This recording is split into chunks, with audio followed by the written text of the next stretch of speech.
Here is Haiti. So check it out. See Florida up at the top? Haiti's actually really close to us. 60 is the life expectancy of Haiti. So the average Haitian can expect to live 60 years, on average. Obviously, rich Haitians live longer. The poorest Haitians are likely to live for a shorter period of time. 60. In the United States, for women right now, it's about 84. And for men, it's about 82. So think about that. Poor country. 80% of Haiti lives in poverty by UN standards, lives in poverty. 54% of Haitians live in abject poverty. Abject, right? Meaning that there's no chance, they stand no chance of rising out of that poverty and being able to sustain for themselves. And you think about that, and you don't study the history of Haiti, and you don't study the sort of have a deeper understanding of what the processes are, and most of us don't because we don't study it, we're not inclined to study it, and we're just not going to go there. But if you do, you start to come up with an understanding of how and why that's the case. So go to the next slide. So I'm going to give you a history of Haiti in 3 minutes. 1790, Haiti was the most profitable colony of all the European countries. There was not a single colony anywhere that was more profitable anywhere in the world. It was a French colony. Haiti provided 50% of all the revenues of France. In Haiti, 1/2 of the world's sugar, the most lucrative crop, 2/3 of the world's coffee, the second most lucrative cash crop in the world, at the time, with 500,000 slaves. 500,000 slaves brought from Africa.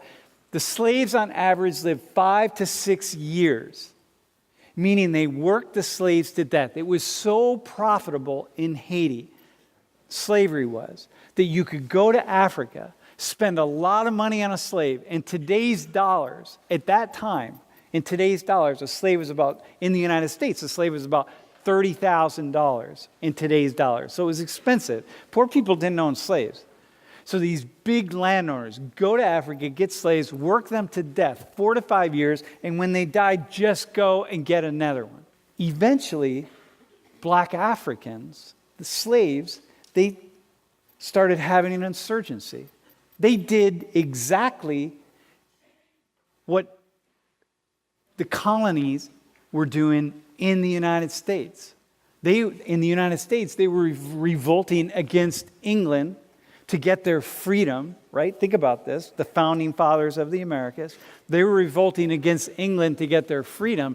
In Haiti, the Africans who were being worked to death under horrific conditions, they were rising up against the French to get their freedom. And in 1804, they won. They were succeeded in overthrowing the French.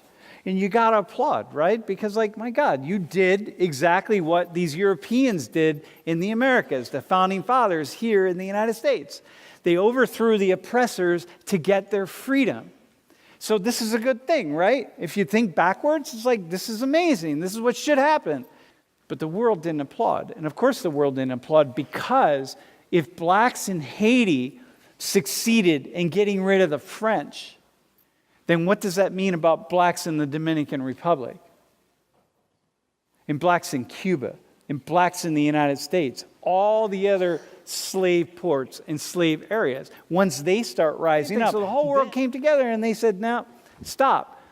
They sealed off all of Haiti, and they said, you had all this profit with the French, but you don't have it now. So they said, listen, nobody's going to trade with you. Nobody's going to do anything with you. Basically, we're going to isolate you, and you have nothing. And you're an island in the middle of nowhere, and you have nothing, right? And I can give you land, but if you can't use that land to grow something and sell something, then the land has no value whatsoever if you can't sell it. And so we said, the French and the world community said, okay, well, we will take our thumb, our foot off of your neck, so to speak, which is where we're holding it, to all you former slaves, if you pay French $160 million in reparation. And so Haiti then went from the single most profitable body of land in the world, to very quickly, within just a few years, one of the poorest lands in the world. As the rest of the world just said, no, we can fight for our freedom, but you cannot fight for your freedom. I'm going to just give you an example of how this continues. And this is especially a shout out to those of you who are conservative. So in the early 1980s, Haiti was producing plenty of rice, lots of rice. It's amazing land for producing rice. It's still a poor country, but producing rice, selling rice to Haitians. It's inexpensive enough. It fits well. They can afford it. They got it. It's good rice, actually, right? In the early 1980s, the rice farmers came together and started to say here in the United States, like, hey, we need, meaning like big agribusiness, hey, we need to sell our rice in other places because we can't make a living here. And so the United States started subsidizing the rice farmers, which are mostly big corporations here in the United States, and took Haiti to the